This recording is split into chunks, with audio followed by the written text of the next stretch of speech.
9 TV news కి స్వాగతం. ముందుగా ప్రేక్షకులకు విశ్వ వస్తు నామ సంవత్సర ఉగాది శుభాకాంక్షలు. ఇప్పుడు బులెటిన్ లో హెడ్లైన్స్ చూద్దాం.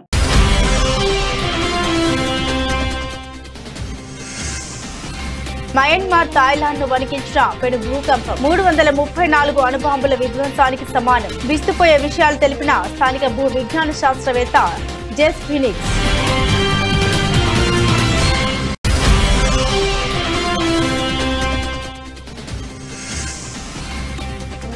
ఒక బైక్ 2 హెల్మెట్లు కేంద్రం కీలక నిర్ణయం. ఈ మేరకు కీలక ప్రకటన విడుదల చేసిన కేంద్ర మంత్రి నితిన్ గడ్కరీ.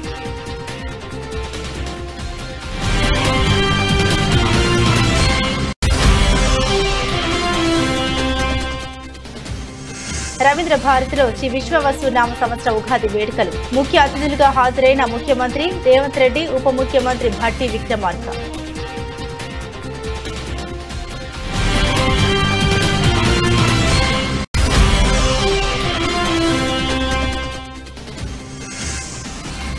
విజయవాడ తుమ్మలపల్లి కళాక్షేత్రంలో ఉగాది పురస్కారాలు ప్రధానోత్సవం. పాల్గొన్న ఏపీ సీఎం చంద్రబాబు.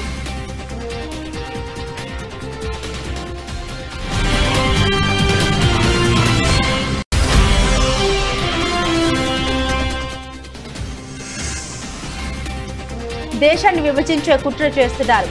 కేంద్ర హోంశాఖ సహాయ మంత్రి సంచలన వ్యాఖ్యలు.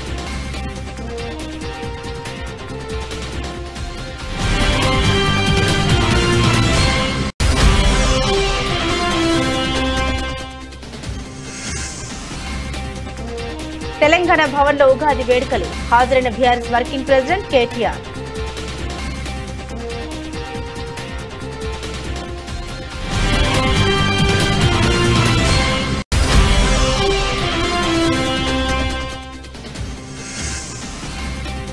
ఎన్టీఆర్ మరణంతోనే నిజమైన టీడీపీ చనిపోయింది. చంద్రబాబు నేతృత్వంలో టీడీపీ వెన్నుపోటు నుండి పుట్టిందని విమర్శించిన మాజీ మంత్రి అంబటి రాంబాబు.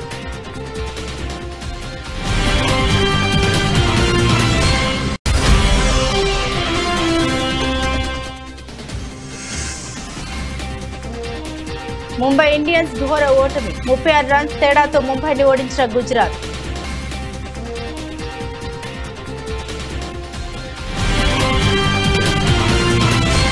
మయన్మార్ థాయిలాండ్ ను వణికించిన పెను భూకంపం అణుబాంబుల విధ్వంసానికి సమానమని శాస్త్రవేత్తలు చెబుతున్నారు. ఏకంగా 334 అణుబాంబుల విస్ఫోటనం చెందితే ఎంత శక్తి విడుదల అవుతుందో ఈ భూకంపం సంభవించినప్పుడు అంతటి శక్తి వెలువడిందని భూ విజ్ఞాన శాస్త్రవేత్త జెస్ ఫినిక్స్ పేర్కొన్నారు. టెక్టానిక్ ఫలకాలు, యురేషియన్ ఫలకాలు వరుసగా ఢీకొట్టడం వల్ల మయన్మార్ థాయిలాండ్ లో నెలల తరబడి ఆఫ్టర్ షాక్స్ వచ్చే అవకాశం ఉందని ఆమె హెచ్చరించారు. భూకంపం సంభవించిన తర్వాత కూడా దాని ప్రభావం కొంతసేపు కొనసాగుతుంది. స్వల్ప స్థాయిలో పలుమార్లు భూమి కంపిస్తుంది. దీన్నే ఆఫ్టర్ షాక్స్ అంటారని శాస్త్రవేత్తలు తెలిపారు. మయన్మార్ లో కేవలం 12 నిమిషాల వ్యవధిలో సంభవించిన 2 భారీ భూకంపాల దాటికి 1644 మంది మరణించగా 3000కు పైగా ప్రజలు గాయపడ్డారు. భవనాలు కుప్పకూలడంతో శిథిలాల కింద వేలాది మంది చిక్కుకొని ఉంటారని అధికారులు ఆందోళన వ్యక్తం చేస్తున్నారు. ప్రధాని మోదీ ఇవాళ నాగ్పూర్ లోని ఆర్ఎస్ఎస్ కేంద్ర కార్యాలయాన్ని సందర్శించారు.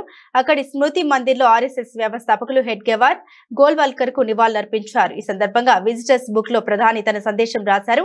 స్మృతి మందిర్ కు రావడంతో తన హృదయం ఉప్పొంగిపోయిందన్నారు. లక్షలాది స్వయం సేవకులకు ఇది శక్తి కేంద్రమన్నారు. దేశ సేవ కోసం ముందడుగు వేయడానికి స్మృతి మందిర్ ప్రేరణ ఇస్తుందని మోదీ అన్నారు. మన కృషితో భారత మాత గౌరవాన్ని పెంపొందిద్దామని ప్రధాని మోదీ తన సందేశంలో పిలుపునిచ్చారు. 2047 కల్లా వికసిత్ భారత్ సాకారం అవుతుందని ప్రధాని మోదీ తెలిపారు. మన ముందు మరిన్ని మహత్తర లక్ష్యాలు ఉన్నాయని తెలిపారు. నాగ్పూర్ లోని ఆర్ఎస్ఎస్ కేంద్ర కార్యాలయాన్ని సందర్శించిన మోదీ అక్కడ స్మృతి మందిర్ లో ఆర్ఎస్ఎస్ వ్యవస్థాపకులు హెడ్గేవార్, గోల్వాల్కర్ కు నివాళులర్పించారు. దేశ సేవ కోసం ముందడుగు వేయడానికి స్మృతి మందిర్ ప్రేరణ ఇస్తుందన్నారు. ప్రపంచ దేశాలకు భారత్ మార్గదర్శనం చేయనుందని మోదీ తెలిపారు. దేశ అభివృద్ధి మన కళ్ల ముందే సాకారం అవుతుందని తెలిపారు. మయన్మార్ భూకంప బాధితులకు భారత్ నుండే తొలి సహాయం అందిందని తెలిపారు. కోవిడ్ సమయంలోనూ ప్రపంచానికి భారత్ అండగా నిలిచిందని గుర్తు చేశారు మోదీ. దేశవ్యాప్తంగా ఏటా 69,000కు పైగా ద్విచక్ర వాహన ప్రమాద మరణాలు సంభవిస్తున్నాయి. వీటిలో 50% హెల్మెట్ లేకపోవడం లేకపోవడం వల్ల జరుగుతున్నాయని గుర్తించారు. ఈ నేపథ్యంలోనే కేంద్ర ప్రభుత్వం కీలక నిర్ణయాన్ని తీసుకుంది. ద్విచక్ర వాహన చోదకులు విధిగా హెల్మెట్ ధరించాలని ఆదేశాలు జారీ చేసింది. ఈ క్రమంలోనే కేంద్ర రోడ్డు రవాణా రహదారుల మంత్రి నితిన్ గడ్కరీ ద్విచక్ర వాహన విక్రేతలకు కీలక ఆదేశాలు జారీ చేశారు. అన్ని ద్విచక్ర వాహనాల్ని తప్పనిసరిగా 2 ISI సర్టిఫైడ్ హెల్మెట్లతో విక్రయించాలని ప్రకటించారు. మంత్రి ప్రకటనకు two wheelers manufacturers association of India సంపూర్ణ మద్దతు తెలియజేసింది. తాజా నిర్ణయంతో ద్విచక్ర వాహనంపై ప్రయాణం చేసే 2 హెల్మెట్లు ధరించాల్సి ఉంటుంది. దీంతో ద్విచక్ర వాహన విక్రేతలు నూతన బైక్ కొనుగోలు సమయంలోనే 2 హెల్మెట్లను విక్రయించనున్నారు. తెలంగాణ రాష్ట్ర ప్రజలందరికీ ముఖ్యమంత్రి రేవంత్ రెడ్డి ఉగాది పండుగ శుభాకాంక్షలు తెలిపారు. విశ్వవసునామ సంవత్సర అందరి జీవితాల్లో సంతోషాలు వెలుగులు నింపాలని ఆకాంక్షించారు. ఈ ఏడాది ప్రతి ఒక్కరికి ఉద్యోగ ఉపాధి అవకాశాలు లభించాలని కోరుకున్నట్లు తెలిపారు. తెలంగాణ భాష సాంస్కృతిక దేవాదాయ ధర్మాదాయ శాఖల ఆధ్వర్యంలో హైదరాబాద్ రవీంద్ర భారతిలో ఉగాది వేడుకలు ఘనంగా నిర్వహించారు. ఈ కార్యక్రమానికి సీఎం రేవంత్ రెడ్డితో పాటుగా ఉప ముఖ్యమంత్రి భట్టి విక్రమార్క, మంత్రి జూపల్లి కృష్ణారావు, ఎమ్మెల్యేలు అడ్లూరి లక్ష్మణ్, శంకరయ్య, మల్రెడ్డి రంగారెడ్డి, ఎమ్మెల్సీ మహేందర్ రెడ్డి, ప్రభుత్వ ప్రధాన కార్యదర్శి శాంతికుమారి, ఎంపీ అనిల్ కుమార్ యాదవ్ ఉన్నతాధికారులు హాజరయ్యారు. ఈ సందర్భంగా సీఎం రేవంత్ రెడ్డి మాట్లాడారు. తెలంగాణలో సంక్షేమం అభివృద్ధి సమపాలన నడుస్తుంది. ఉప ముఖ్యమంత్రి భట్టి విక్రమార్క ఈ ఏడాది ప్రవేశపెట్టిన బడ్జెట్ ఉగాది పచ్చడిల షడ్రుచుల సమ్మిళితం. వ్యవసాయం, అభివృద్ధి, పేద పిల్లలకు విద్య అందించేందుకు బడ్జెట్ లో అధిక ప్రాధాన్యత ఇచ్చాం. విద్య, వైద్య, ఉద్యోగ, ఉపాధి, సంక్షేమం అన్నింటికీ నిధులు కేటాయించాం. రాష్ట్రాన్ని అభివృద్ధి పథంలో నడిపించేందుకు కృషి చేస్తున్నాం. తెలంగాణ రైజింగ్ 2050 ప్రణాళికతో దేశానికి తెలంగాణను ఆదర్శంగా నిలబెడతామని తెలిపారు. ఉగాది పండుగ షడ్రుచులతో కూడుకున్న ఏదో విధంగా అయితే ప్రసాదం అందించిండ్రో భట్టి విక్రమార్క గారు ప్రవేశపెట్టిన బడ్జెట్ కూడా అదే విధంగా షడ్రుచులతో ఉన్నదని చెప్పి నేను భావిస్తున్నా. అందులో తీపి ఉన్నది, పులుపు ఉన్నది, కారము ఉన్నది, కాస్తో కూస్తో ఉప్పు కూడా ఉన్నది. ఎందుకంటే కొన్ని నియంత్రణలు పాటించిండు, కొన్ని అంశాలలో చాలా లిబరల్గా వారు ముందుకు వచ్చిండ్రు.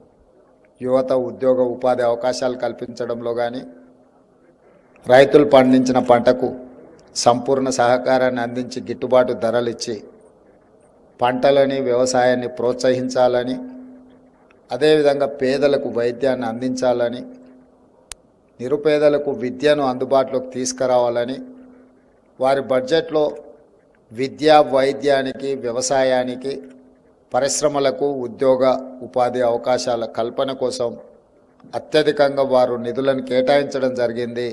ఈ ఉగాది సందర్భంగా వారికి మనస్ఫూర్తిగా నేను అభినందనలు తెలియజేస్తున్నాను. ఇవన్నీ నెరవేరాలి అని అంటే పెట్టుబడులు రావాలి, అభివృద్ధి జరగాలి అంటే శాంతి భద్రతలు పూర్తి స్థాయిలో అమలు చేయాలి. తప్పకుండా రాష్ట్ర ప్రభుత్వం, మా ప్రభుత్వ యంత్రాంగం తెలంగాణ రాష్ట్రంలో ఏ మూలనైనా చీమ చిటుక్కుమన్న అసాంఘిక శక్తులు ఎలాంటి ఒడిదుడుకులను, ఎలాంటి ఇబ్బందులను కల్పించాలనే ప్రయత్నం చేస్తే వాళ్ళ పట్ల కఠినంగా వ్యవహరించాలని ప్రభుత్వం నిర్ణయం తీసుకున్న ఆ దిశగా నిరంతరం పర్యవేక్షణ జరుగుతూనే ఉంది. ఈరోజు పాలన పరంగా ప్రభుత్వపరమైన నిర్ణయాలు ప్రజల సంక్షేమం కోసం, తెలంగాణ రాష్ట్ర అభివృద్ధి కోసం నిరంతరం మేము శ్రమిస్తూనే ఉంటాం. మా మంత్రివర్గ సహచరుల సహకారంతో, మా శాసనసభ్యులందరినీ అండగా నిలబడడంతో ఈరోజు ఈ కార్యక్రమాలను నేను, మా ఉప ముఖ్యమంత్రి వర్యులు భట్టి విక్రమార్క గారు జోడెద్దుల్లాగా రాష్ట్రాన్ని అభివృద్ధి పదం వైపు నడిపించడానికి నిరంతరం ప్రయత్నం చేస్తున్నాం. ప్రజల ఆశీర్వాదం, శాసనసభ్యులు అండగా నిలబడి మంత్రివర్గ సహచరుల సహకారం తీసుకొని ఈ తెలంగాణ రాష్ట్రాన్ని దేశానికే ఆదర్శంగా నిలబెట్టే విధంగా తెలంగాణ రైజింగ్, ఈ దేశంలోనే తెలంగాణ ఒక వెలుగు వెలగాలి, దేశ ప్రజలకు ఆదర్శంగా ఉండాలి. హైదరాబాదు నగరం అంటే ప్రపంచ స్థాయిలోనే ఈ నగరానికి గుర్తింపు ఉండాలని చెప్పి ఈరోజు మన ప్రభుత్వం ప్రయత్నం చేస్తున్నది. దాంట్లో భాగంగానే మూసీ ప్రక్షాళన కావచ్చు, రీజనల్ రింగ్ రోడ్ కావచ్చు, ఇంకొక కొత్త నగరాన్ని, ఒక ఫ్యూచర్ సిటీని ఈరోజు మనం నిర్మించుకోవాలనుకుంటున్నాం. ఎక్కడైనా ఈ దేశంలో స్వతంత్రం వచ్చినప్పటి నుంచి ఒక చండీగఢ్ తప్ప ఒక సంపూర్ణమైన నగరాన్ని ఎక్కడ నిర్మాణం జరగలేదు దేశంలో. ఉన్న నగరాలే కాస్త విస్తరించుకుంటూ వచ్చినాయి. తెలంగాణ ముఖ్యమంత్రి రేవంత్ రెడ్డి రాజ్భవన్ కు వెళ్లి గవర్నర్ జిష్ణుదేవ్ వర్మకు ఉగాది శుభాకాంక్షలు తెలిపారు. ఈ కార్యక్రమంలో మంత్రి కొండా సురేఖ, ఎంపీ అనిల్ కుమార్ యాదవ్, సీఎం సలహాదారు వేం నరేందర్ రెడ్డి, ఇతర ఉన్నతాధికారులు పాల్గొన్నారు.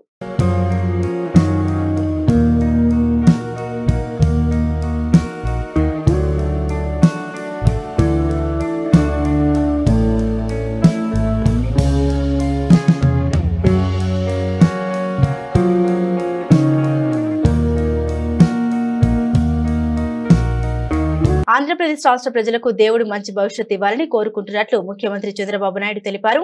విజయవాడ తుమ్మలపల్లి కళాక్షేత్రంలో నిర్వహించిన ఉగాది పురస్కారాలు ప్రధానోత్సవంలో చంద్రబాబు పాల్గొన్నారు. ఈ సందర్భంగా సీఎం చంద్రబాబు మాట్లాడారు. ఆంధ్రప్రదేశ్ ప్రజలే ముందు అనే నినాదంతో ఏపీ ప్రభుత్వం ముందుకెళ్తుంది. సంక్షేమం, అభివృద్ధి, సుపరిపాలన సమన్వయం చేస్తున్నామన్నారు. కాగా ప్రసంగం అనంతరం సమాజంలో విశిష్ట సేవలు అందించిన 202 మందికి సీఎం చంద్రబాబు ఉగాది పురస్కారాలు అందించారు. వీరిలో 86 మందికి కళారత్న, 116 మందికి ఉగాది అవార్డులు అందించారు. జర్నలిజంలో 9 మందికి కళారత్న అవార్డులు దక్కాయి. కలగలిపి వసంతకాలంలో ఇచ్చేటువంటి ప్రసాదం స్వామివారికి ముందుగా నివేదనం చేసి దాన్ని ప్రసాదంగా అందంగా మనం సేవించే తదుపరి కార్యక్రమాన్ని ప్రారంభించుకుంటాం కనుక శ్రీ విశ్వావసునామ సంవత్సరం తెలుగు నూతన సంవత్సరం. ఈరోజు మనం అందరం కూడా జనవరి 1 జరుపుకుంటున్నాం. అది ఇంగ్లీషు. కానీ మన సాంప్రదాయాలను మనం మర్చిపోవడం లేదు. జనవరి 1 ఎంత ఇంపార్టెంటో న్యూ ఇయర్ కింద ఉగాది కూడా దానికంటే ఎక్కువ ప్రాముఖ్యత ఉంది. ఈరోజు మన సాంప్రదాయం చాలా గొప్పది. జనవరి 1కి మనం హ్యాపీ న్యూ ఇయర్ చెప్పుకుంటాం. తెలుగు నూతన సంవత్సరం రోజున మీరు చూస్తే మన సాంప్రదాయాలన్నీ ఉట్టిపడే విధంగా ఉగాది పచ్చడితో ప్రారంభిస్తాం. ఇప్పుడు కూడా మనందరం ఉగాది పచ్చడి తిన్నాం. దీంతో మనం మెంటల్గా ప్రిపేర్ అయిపోతున్నాం. కష్టాలుంటాయి, సుఖాలుంటాయి, అదృష్టాలు కలిసి వస్తాయి, సమ్టైమ్స్ దురదృష్టం కూడా వెంటాడుతుంది. అన్నింటినీ తట్టుకుని నిలబడడం చాలా అవసరమని మనకు మన పెద్దల నుంచి వచ్చినటువంటి వారసత్వ సంపద ఇది. అది వచ్చినప్పుడు చాలామంది కూడా దాన్ని ధైర్యంగా ఎదుర్కొనే శక్తి వస్తుంది. వేరే వాళ్లకు లేనటువంటి ఒక సంపన్నమైన వారసత్వం ఇదని చెప్పి కూడా నేను మీకు తెలియజేస్తున్నా. ఈ సందర్భంగా మన రాష్ట్రంలో, మన దేశంలో, విదేశాల్లో ఉండే తెలుగు వారందరికీ మీ అందరి తరపున ఉగాది శుభాకాంక్షలు తెలియజేస్తున్నా. ఈ ఉగాది ప్రతి ఒక్కరి జీవితాల్లో ఒక నూతనమైనటువంటి ఉత్సాహాన్ని కాకుండా ఒక మంచి భవిష్యత్తును ఇవ్వాల్సిందిగా భగవంతుని ప్రార్థిస్తున్నా. కేంద్ర హోంశాఖ సహాయ మంత్రి బీజేపీ కీలక నేత బండి సంజయ్ సంచలన వ్యాఖ్యల్ని చేశారు. దేశ విభజనకు కుట్ర జరుగుతుందని ఆరోపించారు. ఉగాది పండుగ సందర్భంగా ఆదివారం నాడు కరీంనగర్ లో ఏర్పాటు చేసిన మీడియా సమావేశంలో బండి సంజయ్ మాట్లాడారు. కాంగ్రెస్, బీఆర్ఎస్ పార్టీలపై విమర్శలు చేశారు. ఈ రెండు పార్టీలు దేశ విభజనకు కుట్ర చేస్తున్నాయంటూ సంచలన ఆరోపణ చేశారు. అంతేకాక రాబోయే రోజుల్లో తెలంగాణలో అధికారంలోకి వచ్చేది బీజేపీని అని బండి సంజయ్ స్పష్టం చేశారు. దక్షిణాది రాష్ట్రాల పేరుతో రెచ్చగొట్టే ప్రయత్నాలు చేస్తున్నారు. దేశ విభజనకు కుట్ర చేస్తున్నారు. కాంగ్రెస్, బీఆర్ఎస్ పార్టీ దేశద్రోహ వ్యాఖ్యలు చేస్తున్నారు. ఇప్పటికే కాంగ్రెస్ పార్టీ మతం పేరుతో దేశాన్ని విభజించింది. ఇప్పుడు దక్షిణాది రాష్ట్రాల పేరుతో దేశ విభజనకు కుట్ర చేస్తుంది. బిల్లును రాళ్లతో కొట్టాలని బండి సంజయ్ అన్నారు. ఇప్పటికే మతం పేరుతో ఇదే కాంగ్రెస్ పార్టీ సహకారం వల్ల దేశం విడియాల 3 ముక్కలే తీయాల. ఈ దేశం పరిస్థితి ఇవాళ ఈ దేశంలో అరాచకాలు చేసేది ఎవరు? భాషా పేరుతోని, ప్రాంతం పేరుతోని ఇవాళ మన దేశాన్ని విభజించే ప్రయత్నం ఇలా ఈ కూటమి చేస్తున్నది. వాళ్ళ దేశాన్ని విభజిస్తారా? ఇంత ఘోరమా? ఇంత ఘోరమైన వ్యాఖ్యలా? కానీ చెన్నై వేరు, ఎవరు వేరు? బీఆర్ఎస్, కాంగ్రెస్ కలిపే వేరు. ఇప్పుడు ఇక్కడ మీటింగ్ పెడతారు. నెక్స్ట్ మీటింగ్ ఇక్కడ ఎవరు పెడతారు? బీఆర్ఎస్ పార్టీ, కాంగ్రెస్ పార్టీ కలిసే ప్లాన్ చేస్తున్నారు. మీటింగ్ ఏ హాల్లో పెట్టాలి, ఎవరెవరు పిలవాలి, ఎట్లా భోజనాలు పెట్టాలి, వెజ్ పెట్టుడా నాన్ వెజ్ పెట్టుడా, ఎవరు వెళ్దాం, ఎట్లా వెళ్దాం, ఏర్పాట్లు ఎట్లా చేద్దామని చెప్పి బీఆర్ఎస్ పార్టీ కాంగ్రెస్ పార్టీ కలిసే ఆ సమావేశానికి ఏర్పాట్లు చేస్తున్నది. వీళ్ళిద్దరు ఒకటా కాదా? బీఆర్ఎస్ పార్టీ మీద ఇంతవరకు కేసు పెట్టలే, ఎందుకు పెట్టలే? ఇద్దరు ఒకటే. మొన్న ఎక్కడ జరిగిన ఎమ్మెల్సీ ఎన్నికల్లో ఇద్దరు కలిసి పనిచేసినారు. వీళ్ళ పోటీ వాళ్ళు పెట్టలే, వాళ్ళ పోటీ వీళ్ళు పెట్టలే, కలిసి పనిచేసారు. ప్రజలు గుర్తించి కాబట్టి మీరు ఇద్దరు ఒకటే గుర్తించి కాబట్టి మీకు గుణపడని చెప్పారు. ఇప్పుడు మాకు అంతెందుకన్నా మళ్ళీ ఇప్పుడు Hyderabad local body MLC election ఉన్నది. ఎంఏఎం పార్టీని గెలిపేయడానికి కాంగ్రెస్ పార్టీ ఎన్నికలో అభ్యర్థిని పెడతలేదు. రేపో మాపో అధికారికంగా ప్రకటించే ప్రయత్నం చేస్తున్నది. ఎంఏఎం పార్టీని గెలిపించడానికి బీఆర్ఎస్ పార్టీ కూడా వాళ్ళ ఓటు దానిలో ఎవరుంటారు? కార్పొరేటర్లు, జిహెచ్ఎంసీ సంబంధించి ఎమ్మెల్సీలు, ఎమ్మెల్యేలు ఉంటారు. బీఆర్ఎస్ పార్టీ కూడా క్రాస్ ఓటింగ్ అవుతుందని చెప్పి భయపడి బీఆర్ఎస్ పార్టీ కూడా ఎంఏఎం పార్టీకి కాంగ్రెస్ పార్టీకి అనుకూలంగా అభ్యర్థిని పెట్టే ప్రయత్నం చేస్తలేరు. కాబట్టి 3 పార్టీలు ఒకటే, కాంగ్రెస్, బీఆర్ఎస్, ఎంఏఎం 3 కలిసి హైదరాబాద్ లోకల్ బాడీ ఎమ్మెల్సీ ఎన్నికలో పనిచేస్తున్నాయి. ఎంఏఎం పార్టీని గెలిపించడానికి 3 పార్టీలు ఒక్కటైనాయి. ఇప్పుడు ముగ్గురు ఒక్కటా కాదా? బీఆర్ఎస్ కాంగ్రెస్ ఒక్కటా కాదా? ఒక్కసారి 3 సార్లు ఇప్పుడే చెప్తున్నాను. చెన్నైలో సమావేశానికి ఇద్దరు కలిసిపోయారు. ఒకటి, బీఆర్ఎస్ పార్టీ మీద కేసులు పెడతలేరు, ఇద్దరు ఒకటైనరు. 2, మొన్న ఎమ్మెల్సీ ఎన్నికల్లో ఇద్దరు కలిసి పనిచేసారు. మాజీ ముఖ్యమంత్రి వైఎస్ఆర్ కాంగ్రెస్ పార్టీ అధినేత వైఎస్ జగన్మోహన్ రెడ్డి ఉగాది పర్వదినం సందర్భంగా తెలుగు ప్రజలందరికీ శుభాకాంక్షలు తెలియజేశారు. ఈ మేరకు ఆయన ఒక ట్వీట్ ద్వారా శుభాకాంక్షలు తెలిపారు. ప్రపంచ వ్యాప్తంగా ఉన్న తెలుగు వారందరికీ శ్రీ విశ్వవసు నామ సంవత్సర ఉగాది శుభాకాంక్షలని ఆయన పేర్కొన్నారు. ఈ సంవత్సరం ప్రజలందరూ ఆయుర ఆరోగ్యాలతో సుఖ సంతోషాలతో ఉండాలని ఆ దేవుడిని ప్రార్థిస్తూ ప్రతి ఒక్కరూ తమ కుటుంబ సభ్యులతో కలిసి ఉగాది పండుగను ఘనంగా జరుపుకోవాలని ఆయన మనస్ఫూర్తిగా ఆకాంక్షించారు. తెలంగాణ భవన్ లో ఉగాది వేడుకలు ఘనంగా నిర్వహిస్తున్నారు. వేడుకలకు బీఆర్ఎస్ వర్కింగ్ ప్రెసిడెంట్ కేటీఆర్ హాజరయ్యారు. ఈ సందర్భంగా వేద పండితులు పంచాంగ శ్రవణం చేస్తున్నారు. ఈ కార్యక్రమంలో MP KR Suresh Reddy, MLC Madhusudanachari, మాజీ ఎమ్మెల్యేలు శ్రీనివాస్ గౌడ్, పువ్వాడ అజయ్, బొల్లం మల్లయ్య యాదవ్, పార్టీ నేతలు పాల్గొన్నారు.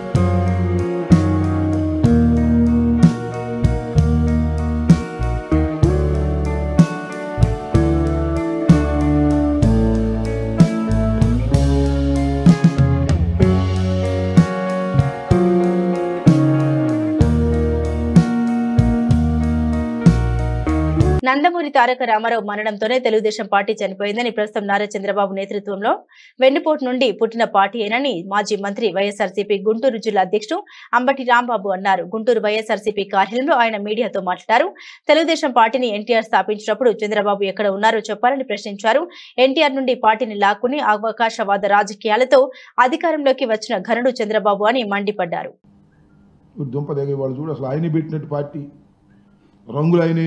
నిర్ణయించినట్టు, గుర్తులైన నిర్ణయించినట్టు, ఆవేశంగా పెట్టినటువంటి పార్టీ అని ఏవేంటో ఇష్టం వచ్చినట్టు కథలు చెప్పేటటువంటి ప్రయత్నం చేస్తున్నారు. వినేవాళ్ళు అమాయకుడైతే చెప్పేవాడు ఏదైనా చెబుతాడంటానికి ఇదొక మంచి ఉదాహరణని కూడా మనవి చేస్తున్నాం. ఇవాళ మాట్లాడినటువంటి మాటలు చూస్తే సరే 43వ ఆవిర్భావ దినోత్సవం, తెలుగుదేశం పార్టీ, అసలు తెలుగుదేశం పార్టీ ఎప్పుడూ చచ్చిపోయింది. ఎన్టీ రామారావు గారి మరణంతోనే అసలైన తెలుగుదేశం పార్టీ చచ్చిపోయింది. ఈ పార్టీ వెన్నుపోటు పొడిచి వచ్చినటువంటి పార్టీ, పెద్ద మోసపూరితమైనటువంటి పార్టీ.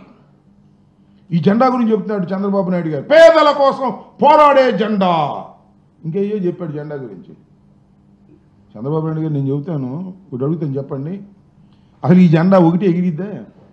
ఒక్కటే సింగిల్గా పెట్టి ఎగిరిద్దా? ఎగరదు. దాని పక్కన ఎర్ర జెండానో, దాని పక్కన ఇంకొక కలర్ జెండానో, కాంగ్రెస్ జెండా ఉన్ని దుంప దగ్గర చివరి కాంగ్రెస్ జెండా కూడా ఈ జెండా పక్కన కట్టావే. ఎన్టీ రామారావు గారు పెట్టినటువంటి పచ్చ జెండా పక్కన కాంగ్రెస్ జెండా కూడా పెట్టుకున్నావు ఎగరడం కోసం. ఎర్ర జెండాలు పెట్టావు, భారతీయ జనతా పార్టీ జెండాలు పెట్టావు, బీఎస్పీ జెండాలు పెట్టావు. అసలు భారతదేశంలో ఉన్నటువంటి అన్ని పార్టీల జెండాలు నీ పక్కన పెట్టావు. చివరికి జనసేన పార్టీ కూడా నీ పక్కన పెట్టుకున్నావు. ఇది ఎగిరిద్ది అంటావు. ఏం ఎగిరిద్ది? ఆ జెండాలది ఎగటం కాదు, పడుకోవటం. ఇక సింగిల్గా వెళ్ళే ధైర్యం లేనటువంటి ఒక రాజకీయ పార్టీ చంద్రబాబు నాయుడు గారి చేతిలో ఉన్నటువంటి రాజకీయ పార్టీ. దాని గురించి ఇవాళ గొప్పలు చెప్పేటటువంటి ప్రయత్నం ఇవాళ చేస్తున్నారు. సూపర్ 6 చేయాలనుకున్నాం. బయట నుంచి చూసినప్పుడు సూపర్ 6 చేసేద్దాం అనుకున్నాం. లోపలికి వెళ్ళి చూస్తే సూపర్ 6 చేయలేకపోతున్నాం. అంటే అధికారంలో లేనప్పుడు సూపర్ 6 చేయాలనుకున్నాడు, అధికారంలోకి వచ్చిన తర్వాత సూపర్ 6 చేయని అంటున్నాడు. దీన్నేగా రేవు దాటిన తర్వాత తెప్ప తగలేయటం అనేది, దీన్నేగా వాడ మీద ఉన్నప్పుడు వాడ మల్లయ్య, వాడ దిగిన తర్వాత బోడి మల్లయ్య అనేది, దీన్నేగా అక్కడ తీరిన తర్వాత అదేదో అనేది. చంద్రబాబు నాయుడు గారి చరిత్ర అంతా కూడా ఇచ్చిన వాగ్దానాలను నెరవేర్చుకోకుండా ప్రజల్ని మోసం చేయటం తప్ప ఏమైనా ఉందా నేను అడుగుతా ఉన్నా. అసలు నీ ఆదర్శాలు ఏమిటి చెప్పు, నాకు అర్థం కదా. ఆదర్శంతో పుట్టినటువంటి పార్టీ అంటావు, ఏంటి నీ ఆదర్శం? ఊసలు వెళ్ళి ఆదర్శం, ఎవరితో అయినా జత కడతావు, ఎవరితో అయినా వెళ్ళిపోతావు, ఏ ఘాతుకానికైనా పాల్పడతావు. అధికారమే పరమావధిగా ఇవాళ ఎన్టీ రామారావు గారు పెట్టినటువంటి రాజకీయ పార్టీని నడుపుతున్నటువంటి వ్యక్తి నారా చంద్రబాబు నాయుడు. అధికారం ఇంకేం అవసరంలా. ఉగాది పర్వదినం సందర్భంగా విజయనగరం ఎంపీ కలిశెట్టి అప్పలనాయుడు తన వ్యవసాయ క్షేత్రంలో ఏరువాక సేద్యం చేపట్టారు. ఉదయం 6 గంటలకు శ్రీకాకుళం జిల్లా రణస్థలం మండలం బిఎన్పురంలోని తన వ్యవసాయ క్షేత్రానికి చేరుకున్న ఎంపీ ఎద్దులు నాగలిని పూజించారు. అనంతరం నాగలితో భూమిని దున్నారు. అనంతరం మీడియాతో మాట్లాడారు. రాష్ట్ర ప్రజలకు ఉగాది శుభాకాంక్షల్ని తెలియపరిచారు. పార్లమెంట్ సభ్యుడిగా తొలిసారి ఏరువాక నిర్వహించడం ఆనందంగా ఉందని ఆయన తెలిపారు. రాష్ట్రంలోని రైతులు ప్రజలందరూ సంతోషంగా ఉండాలని ఆకాంక్షించారు. రైతు కుటుంబాల సంక్షేమం కోసం ప్రధాని మోదీ, సీఎం చంద్రబాబు మంచి పథకాలు తీసుకొస్తున్నారని ఎంపీ కలిశెట్టి అప్పలనాయుడు పేర్కొన్నారు. ఉగాది సందర్భంగా తెల్లవారుజామున మా పండితులు ఏరువాక కార్యక్రమానికి తెల్లవారుజామున ముహూర్తం పెట్టారు. రణస్థలం మండలం బియ్యనపురం స్వగ్రామంలో ఈరోజు వ్యవసాయ క్షేత్రానికి వచ్చి ఏరువాక కార్యక్రమంలో పాల్గొనడం జరిగింది. తెల్లవారుజామున ముహూర్తం తర్వాత ఈరోజు రైతులకి పాడి పంటలు రావాలని, అన్ని రంగాల అభివృద్ధి చెందాలని, అలాగే తెలుగు ప్రజలకు కూడా అందరూ ఆరోగ్యాలతో ఉండాలి, ఆనందంతో ఉండాలని కోరుకుంటూ ఈరోజు ఏరువాక కార్యక్రమం మా తల్లిదండ్రులు ఇచ్చిన ఈ సంపదలను ఈరోజు కార్యక్రమం వ్యవసాయక్షేత్రం చేశాం. రైతు బిడ్డగా గతంలో చేశాను, ఇప్పుడు మెంబర్ ఆఫ్ పార్లమెంట్గా తొలిసారిగా వ్యవసాయ క్షేత్రంలో ఇక్కడ నేను ఏరువాక కార్యక్రమం పాల్గొనడం చాలా ఆనందంగా ఉంది, చాలా సంతోషంగా ఉంది. మనస్ఫూర్తిగా అలాగే భారతీయులందరూ కూడా ఉగాది శుభాకాంక్షలు తెలియజేసుకుంటూ ఆరోగ్యాలతో, ఆనందంతో, సుఖ సంతోషాలతో ఏడాది కొనసాగించాలని, మీ సహాయ సహకారాలు పరిపూర్ణంగా గతంలాగా ఉండాలని, అలాగే మనం అందరం కూడా కలిసి మన ఆంధ్రప్రదేశ్కి అభివృద్ధి పదంలో నడిపించాలని మనస్ఫూర్తిగా కోరుకుంటూ థ్యాంక్ యూ. హైదరాబాద్ లోని గచ్చిబౌలిలో ఉన్న హైదరాబాద్ సెంట్రల్ యూనివర్సిటీలో సాయంత్రం ఉద్రిక్త పరిస్థితులు నెలకొన్నాయి. విశ్వవిద్యాలయం భూములను అక్రమంగా వేలం వేస్తున్నారని, దీన్ని నిలిపివేయాలని పలు విద్యార్థి సంఘాలు ఆందోళన చేపట్టాయి. అక్రమ వేలం పాటను వెంటనే ఆపివేయాలని నినాదాలు చేశారు. నిరసన చేస్తున్న విద్యార్థుల్ని పోలీసులు అడ్డుకోవడంతో ఉద్రిక్తత చోటు చేసుకుంది. ఈ క్రమంలోనే ఇరు వర్గాల మధ్య వాగ్వివాదం, తోపులాట చోటు చేసుకున్నాయి. పోలీసుల వైఖరిని నిరసిస్తూ విద్యార్థులు పోలీసులు గో బ్యాక్ అంటూ నినాదాలు చేపట్టారు. ఈ తోపులాటలో పలువురు విద్యార్థులకు గాయాలయ్యాయి.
అహ్మదాబాద్ లోని నరేంద్ర మోదీ స్టేడియంలో నిన్న ముంబై ఇండియన్స్ తో జరిగిన మ్యాచ్ లో హోమ్ టీం గుజరాత్ టైటాన్స్ ఘన విజయం సాధించింది.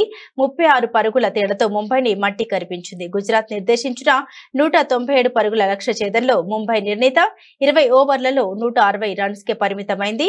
ఈ విజయంతో జీటీ పాయింట్ల పట్టికలో ఖాతా తెరిచింది. మొదటి బ్యాటింగ్ చేసిన గుజరాత్ టైటాన్స్ 8 వికెట్లకు 196 పరుగుల భారీ స్కోర్ చేసింది.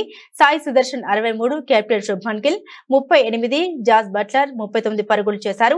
ముంబై బౌలర్లలో హార్దిక్ పాండ్యా 2 వికెట్లు తీయగా ట్రెంట్ బౌల్ట్, దీపక్ చాహార్, ముజీబ్ రెహమాన్, సత్యనారాయణ, రాజు తలో వికెట్ పడగొట్టారు. అనంతరం 197 పరుగుల టార్గెట్ తో బరిలోకి దిగిన ముంబై ఇండియన్స్ ఓవర్లన్నీ ఆడి 6 వికెట్లకు 160 పరుగులు మాత్రమే చేసింది. ఆ జట్టులో సూర్యకుమార్ యాదవ్ 48, తిలక్ వర్మ 39 మాత్రమే రాణించారు. రోహిత్ శర్మ 8, కెప్టెన్ హార్దిక్ పాండ్యా 11 నిరాశపరిచారు. గుజరాత్ బౌలర్లలో మహమ్మద్ సిరాజ్, ప్రసిద్ధి కృష్ణ చెరో 2 వికెట్లు తీశారు. గుజరాత్ కి ఈ సీజన్ లో ఇదే తొలి విజయం. అటు ముంబై ఆడిన 2 మ్యాచ్లను పరాజయం పొందడం గమనార్హం. బంగారం ధరను అంతర్జాతీయ మార్కెట్లు సహా వివిధ అంశాలు ప్రభావితం చేసే సంగతి అందరికీ తెలిసిందే. కొన్ని రోజులుగా వరుసగా పెరుగుతూ వస్తున్న పసిడి ధర ఇవాళ స్వల్ప తేడాతో యథావిధిగా కొనసాగుతుంది. ఆదివారం ఉదయం 6:30 సమయానికి bullions.co.in ప్రకారం దేశ రాజధాని ఢిల్లీలో 22 క్యారెట్ల 10 గ్రాముల బంగారం ధర 81,583 రూపాయలు ఉండగా 24 క్యారెట్ల తులం పసిడి రేటు 89,000కు చేరింది. అలాగే దేశ ఆర్థిక రాజధాని ముంబైలో 22 క్యారెట్ల 10 గ్రాముల బంగారం ధర 81,730 కాగా 24 క్యారెట్ల తులం బంగారం రేటు 89,160గా ఉంది. ఇక తెలుగు రాష్ట్రాల్లోని ధరలో పెద్దగా మార్పులేమీ లేవు. హైదరాబాద్, విజయవాడ, విశాఖపట్నం నగరాల్లో 22 క్యారెట్ల 10 గ్రాముల పసిడి ధర 81,858 ఉండగా 24 క్యారెట్ల తులం పసిడి రేటు 89,300 వద్ద కొనసాగుతుంది. వార్తలు ముగించే ముందు హెడ్లైన్స్ మరోసారి.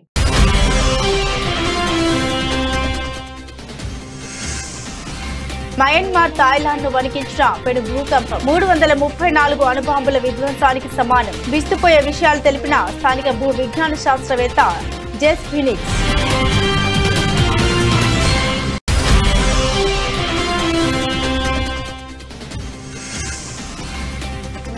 ఒక బైక్ 2 హెల్మెట్లు, కేంద్రం కీలక నిర్ణయం. ఈ మేరకు కీలక ప్రకటన విడుదల చేసిన కేంద్ర మంత్రి నితిన్ గడ్కరీ.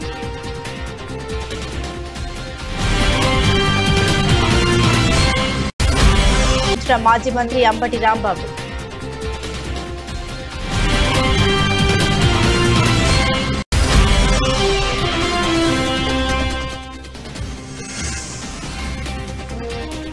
ముంబై ఇండియన్స్ ఘోర ఓటమి, 36 రన్స్ తేడాతో ముంబైని ఓడించిన గుజరాత్.